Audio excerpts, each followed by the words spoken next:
Hoje a gente vai falar sobre o tratamento da obesidade e da estratégia para manter essa perda de peso tão importante. A gente sabe que tem uma dificuldade muito grande de a pessoa perder esse peso e manter de forma contínua. Esse é mais um SBDcast, o podcast da Sociedade Brasileira de Diabetes, que visa levar educação em diabetes para você, dos 4 cantos do Brasil. Quem está comigo mais uma vez é o Dr. Fernando Valente, médico endocrinologista, professor universitário, que tanto nos ajuda aqui a esclarecer os temas mais diversos. Doutor Fernando, mais uma vez, obrigado, e vamos falar sobre esse tema importante aí. A gente já fez, né, uma gravação sobre obesidade, falamos sobre a questão das complicações, a importância de manter um peso bacana, e agora a gente vai falar um pouquinho sobre um tratamento da obesidade e também como manter, né, uma vez que você perca o peso, como manter isso e ter uma vida muito mais saudável. Tudo bem, Fred? Tudo beleza. Bem-vindo aí nas férias. É isso aí, vamos nessa. Maravilha, vamos lá. Esse é sempre um tema, porque como a gente conversou no episódio anterior, né, a prevalência, o número de pessoas com problemas aí para perder peso e para principalmente manter o peso embaixo, é um número muito grande de pessoas que estão aí nessa constante batalha. Sempre é importante começar reforçando a mudança de estilo de vida, alimentação saudável, prática de atividade física, porque, claro, você vai acabar, para perder peso, você precisa ter uma ingestão calórica diminuída e você deve aumentar o seu gasto energético, fazendo mais atividade física, estando mais, e também permanecendo menos tempo sentado, ficando um pouco mais em movimento. Menos sedentário, né?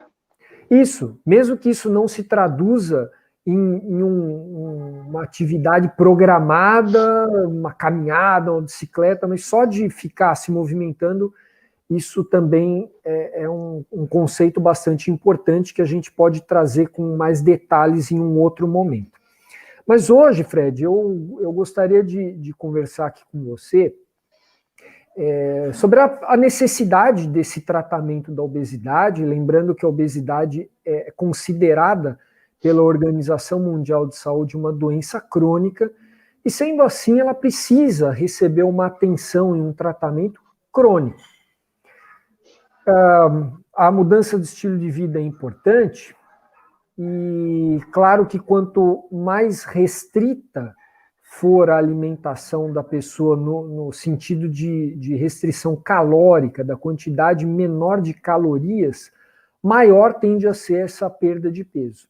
A grande dificuldade aí é manter, depois que você perde o peso, como então fazer com que esse peso permaneça embaixo, e como evitar que a pessoa volte a ganhar peso.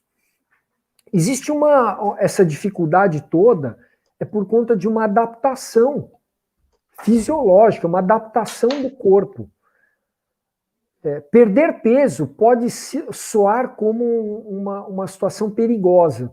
O corpo não sabe quando a gente está fazendo dieta e intencionalmente querendo perder peso. Ele pode achar que, de repente, a gente está com câncer, ou está com AIDS, ou está teve um terremoto e a gente está preso debaixo de escombro. Então, o que o corpo faz quando começa a perder peso? O corpo se adapta para economizar energia, tá? Então, para cada quilo de peso que a gente perde, o corpo diminui o gasto energético em 30 calorias. Essa é uma defesa. Se não está entrando, eu vou poupar energia. Então, isso vai tornar mais difícil manter esse peso depois que ele é perdido, né? Manter um peso mais abaixo. Também, se fosse só isso, já era difícil, mas é muito mais do que isso. Também, para cada quilo de peso que a pessoa perde, o corpo aumenta em 100 calorias o apetite. Então fica muito mais fácil voltar ao peso original, ao peso maior, porque o apetite está 100 calorias a mais e o gasto energético 30 calorias a menos por dia, certo? Ou seja, o corpo faz tudo para voltar ao peso original. Por isso que é importante manter, então, ter algumas estratégias, não só aí da mudança de estilo de vida, de dieta, de exercício, mas eventualmente também é necessário usar um tratamento com medicamentos, tá? Existem indicações, logicamente, a gente conversou numa outra ocasião aqui, que o IMC, o índice de massa corporal acima de 30, já é uma obesidade.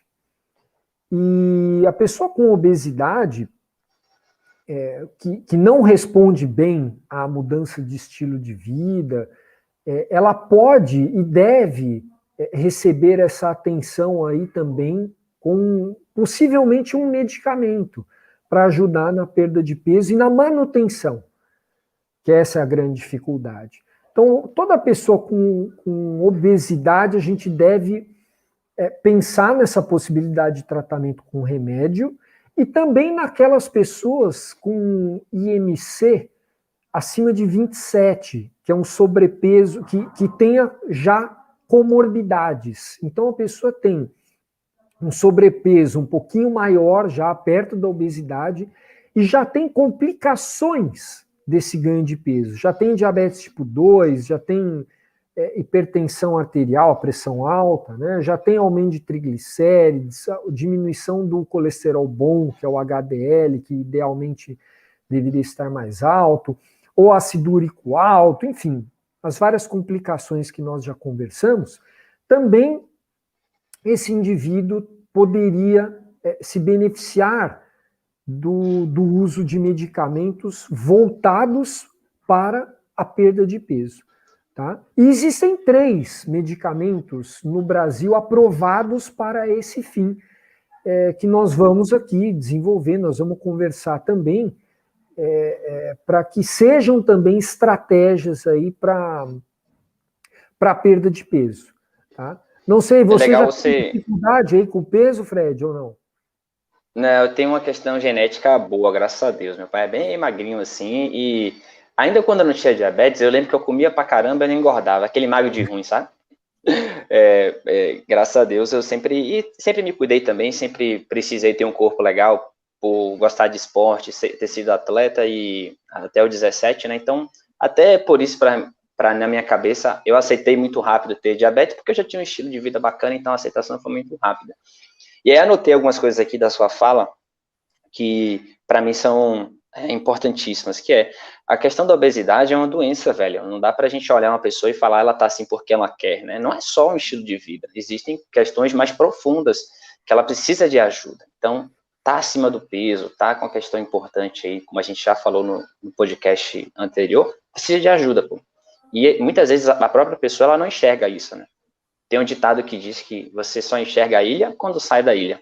E quando você está ali imerso naquelas questões, você não está percebendo. Só quando alguém fala com você, ou então desperta para aquilo, você começa a olhar com outros olhos. Então, não é só uma questão comportamental de estilo de vida, mas sim uma questão que precisa ser tratada de forma crônica, né? Como você bem falou. Me veio também a questão de quanto mais você perde peso saudável, menos resistência à insulina você tende a ter, né? É muito diferente 1 quilo de massa muscular e 1 quilo de gordura, é muito diferente. E quanto mais o seu corpo está ativo, né, longe do sedentarismo, melhor também é a ação da insulina ou da medicação no seu organismo. Então, a gente precisa entender a atividade física como um remédio natural, principalmente por isso, porque faz com que o seu corpo mais ativo receba a insulina e facilite a ação dela, né? Perfeito, Fred. Olha, tanta coisa que passa pela cabeça enquanto você vai falando, mas vamos lá. Primeiro você falou que não tem a tendência de ganhar peso, né? Isso acontece mesmo. Tem pessoas que têm uma genética mais propensa a ganhar peso do que outras. Então a gente sempre tem que levar isso em consideração. Outra coisa importante que você falou aí, em relação à resistência à insulina, veja bem, Quando a gente perde peso, a pessoa que perde peso, ela perde massa gorda, mas ela pode perder massa muscular também. E aí que, quando você falou isso, eu me lembrei de falar uma coisa importante. Quando a gente fala em fazer atividade física, idealmente, deveria ser um exercício aeróbico e anaeróbico. Deveria ser 2 tipos, porque se não houver também uma preocupação em relação a esse exercício resistido, musculação ou algo similar, pode haver uma perda de massa muscular. Então, até para diminuir esse impacto, é interessante fazer uma atividade física aeróbica e, juntamente, fazer também um exercício resistido para manutenção da massa magra, evitar a perda de músculo. Isso vai ser muito importante para a sua saúde de modo geral. É claro que para aquelas pessoas, a pessoa que tem uma obesidade, ela tem um aumento de gordura e também tem aumento de massa muscular. Então isso pode acabar fazendo mais diferença para aquela pessoa que já está no peso, no IMC correto, né, ou está pouco aumentado e faz uma dieta, às vezes, muito restritiva. Esse aspecto é importante para cuidar aí, para não perder também músculo, porque isso também vai determinar aquilo que a gente estava comentando, do gasto energético. O seu gasto energético fica menor se você perde músculo. É uma maneira também da gente combater essa economia de energia que o corpo começa a fazer, certo? E a massa muscular pesa também, né? Pesa até mais que a massa gorda, me corrija se eu estiver errado. Então, às vezes, a balança engana a gente. Você está ali mantendo o seu peso, só que, na verdade, você ganhou mais massa, você perdeu gordura. Então, tem uma equação que você tem que entender. E o déficit calórico entra nesse... É um conceito importante, é um conceito chave, na verdade, né? O que é isso? É você gastar mais do que você está comendo. Se você está comendo muito, é isso que faz engordar, né? E tem aquele mito de que insulina engorda. E aí você pode falar até um pouquinho, muito melhor, um pouquinho não, muito melhor do que eu sobre isso, né? Mas eu vou introduzir aqui, que é o excesso do que você come, esse excesso de caloria, que faz você engordar, porque a insulina tem esse papel também de, chegou no limite ali de energia da célula, ele vai estocando a energia sob a forma de gordura, né? Isso para que a gente possa utilizar quando a gente precisar, né? Então, Fred, para quem tem diabetes tipo 1, que tem um pâncreas que não produz insulina, a dose de insulina ela vai ser uma dose de reposição, de substituição. Quer dizer, nós tentamos dar uma dose suficiente para deixar o que seria para uma pessoa sem diabetes. Tentar simular o pâncreas normal. Tá? Então, é claro que se você der uma quantidade a mais ali de insulina, a pessoa vai ter hipoglicemia e vai começar a comer mais para não ter hipoglicemia. Isso pode fazer essa pessoa ganhar peso. Ao contrário também, né? Como a pessoa faz a contagem de carboidrato e se vê livre para comer um monte de coisa, que é só aplicar insulina para manter a glicose normal, ela começa a comer demais e começa a aplicar a insulina demais, e a insulina, na realidade, é um hormônio que vai fazer ela aproveitar esses nutrientes que estão sendo ingeridos. O que acontece, então, assim, realmente está ligado aí a maior alimentação. O que acontece, por exemplo, para a pessoa com diabetes tipo 2, que você vai dar insulina para normalizar a glicose, é que essa pessoa ela não tem insulina de menos. O que ela tem é resistência à insulina. Então, você está dando uma dose ali de insulina muito acima do que a dose que ela realmente deveria utilizar. E isso, de maneira, assim, a insulina que a pessoa está aplicando, ela não chega na mesma quantidade para o cérebro ou para o fígado, comparando com a pessoa que não tem diabetes. Você entendeu? Ela está ali sendo aplicada no tecido adiposo. Então, essa insulina, nesse caso, por exemplo, ela pode sim promover um ganho de peso, porque ela não está sinalizando de maneira adequada, por exemplo, o cérebro a parar de comer. Por exemplo, que a insulina é um dos hormônios, como a gente comentou na última ocasião, no último podcast, que sinalizariam saciedade. Só que a pessoa com diabetes tipo 2, ela tem essa resistência. Então, seria interessante, Fred, muitas vezes a gente, como eu comentei, existem 3 medicamentos, e aí estou saindo do diabetes, não precisa ter diabetes, né? A obesidade em si, como a gente estava conversando, é uma doença, que podem servir para ajudar a pessoa a se manter num peso mais baixo. Então, esses medicamentos são o Orlistat, a sibutramina e a liraglutida. Eu não vou falar nome comercial aqui, mas brevemente, o Orlistat é um medicamento que diminui a absorção da gordura que você come dos alimentos, tá? Em 30%. Ele age no intestino, esse remédio, diminuindo a gordura que você ingere, e, portanto, essa gordura fica lá no intestino e é eliminada pelas fezes, certo? Então, com menos gordura sendo absorvida, o seu peso ele tende a diminuir, porque diminui o impacto da alimentação que você está comendo no seu peso. Ele não tira a gordura que já está no corpo, entende? Ele faz com que você não absorva 1/3 da gordura que você está ingerindo. O efeito colateral desse remédio, o principal, é no intestino. Ele pode causar um pouco de diarreia, porque se você não está absorvendo essa gordura e a gordura está ficando no intestino, essa gordura pode amolecer as fezes e pode fazer sair ali um pouco de fezes, dependendo também da quantidade que a pessoa está ingerindo de gordura. Tá? 30% de pouco vai ser pouco, 30% de um caminhão de gordura vai ser um caminhãozinho de gordura. E aí a pessoa as fezes vão deslizar muito facilmente ali, a pessoa vai ter às vezes até perda de fezes de maneira involuntária, quando vai eliminar gases. Então, isso pode ser um problema para quem tem o intestino um pouco mais acelerado, mas pode até ajudar a quem tem o intestino um pouco mais preso. Tá? É a solução. Pode ser. É a solução, né? Boa.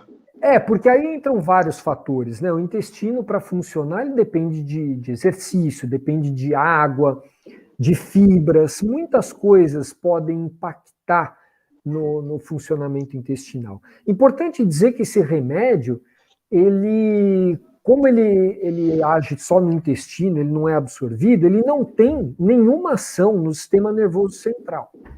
Tá? Então, ele vem para auxiliar, para ser um tratamento adjuvante à mudança de estilo de vida, certo? E esse medicamento poderia ajudar, inclusive, a melhorar a glicose em pessoas com pré-diabetes também. E diabetes tipo 2, metade desse efeito parece ser, inclusive, independente da perda de peso, porque ele diminui a absorção da gordura, tá? E diminui, portanto, a gordura ali no músculo, vai melhorar a sensibilidade à insulina no músculo. Tá? Foi esse que foi aprovado lá nos Estados Unidos para começar a ser utilizado ou não? Não, esse medicamento ele já está no mercado já há um tempo, certo? Nós já temos alguma experiência com esse medicamento, tá? Mas ele tem lá uma perda de peso que também não é nenhum milagre. Todos esses remédios que eu vou colocar aqui, eles fazem perder aí de 5% a 15% do peso corporal, tá? O que não é pouco, que a gente comentou no episódio passado, né? Com 1 quilo que você perde, por exemplo, a chance de desenvolver diabetes para quem tem pré-diabetes já diminui 16%. Então, com 3% de peso a menos, já melhora o colesterol, já diminui a chance de desenvolver diabetes, já tem uma série de benefícios. Tá? A pressão arterial já começa também a ter algum benefício. O segundo medicamento é a sibutramina. A sibutramina, ela aumenta a quantidade de serotonina e de noradrenalina no nosso cérebro, tá? E isso faz com que a pessoa tenha saciedade precoce, ou seja, com uma quantidade menor de comida que a pessoa come, ela já começa a se sentir satisfeita. E não precisa comer muito. Esse é um mecanismo de ação desse remédio, certo? É claro que aumentando a quantidade aí de noradrenalina, isso pode gerar um pequeno aumento na frequência cardíaca, nos batimentos cardíacos, tá? E também um pequeno aumento na pressão arterial. Então a gente deve ter cuidado aí para escolher bem a pessoa e para monitorizar essa pessoa. Lembrando que se esse remédio fizer a pessoa perder peso, como a gente espera que faça perder peso, a pressão até cai, até melhora. Porque é isso que nós estávamos comentando aqui. Várias doenças vão surgir a partir do excesso de peso. Então, tratando o peso, a gente consegue prevenir o aparecimento dessas doenças e também tratar essas doenças a partir da perda de peso. Tá? Mas esse medicamento, ele precisa de uma monitorização, de um segmento médico de perto, tá? Porque, como todo medicamento, tem os seus potenciais efeitos adversos. E o que aconteceu foi que nos últimos anos aí teve uma banalização. O pessoal começou a tomar sibutramina do camelô, comprando pela internet, sem receita médica, o que é uma coisa absolutamente que traz os seus riscos, né, e não deve ser feita de maneira nenhuma. Tá? Um terceiro remédio, só para a gente finalizar, Fred, é a liraglutida, está aprovado, né, para perda de peso. A liraglutida é um agonista do GLP-1, que é um tratamento injetável, muito utilizado e aprovado também para tratar o diabetes tipo 2, certo? Então, um remédio que tem uma ação para baixar a glicose também, mas ele baixa de maneira segura, no sentido de que ele só estimula o pâncreas a produzir insulina se a glicose estiver realmente um pouquinho acima. Se a glicose estiver normal, ele não estimula, ele não causa hipoglicemia. Tá? Por isso que esse remédio é utilizado também por pessoas sem diabetes. E esse medicamento também atua no centro da saciedade. Ele é um medicamento que, inclusive, não tem interação com outros medicamentos de ação central, como pode ter, por exemplo, a sibutramina, e é um remédio que tem uma eficácia muito boa e uma segurança muito interessante, inclusive em pessoas que já tiveram um infarto, um AVC, é um remédio muito seguro e até, digamos, um tratamento para isso, porque ele tem também umas ações extraglicêmicas, tá? E extra peso também, ação de diminuir inflamação, de diminuir eventos tromboembólicos, pode ter uma ação benéfica também em outros fatores que não são muito falados. Tá? Mas eu acho, Fred, para resumir aqui o papo, que nós já estamos nos estendendo, né, que é como um cabo de guerra, sabe? Você já brincou de cabo de guerra na sua infância? Bastante. Então, o cabo de guerra é o seguinte: se tiver só de um lado, sedentarismo, alimentação ruim, não dorme direito, está estressado, do outro o remédio. O remédio ele não aguenta sozinho, a gente precisa, tá? De alguém para segurar o cabo ali junto com o remédio, tá? Porque o que acontece é que depois de um tempo com o remédio, existe uma estabilização do peso.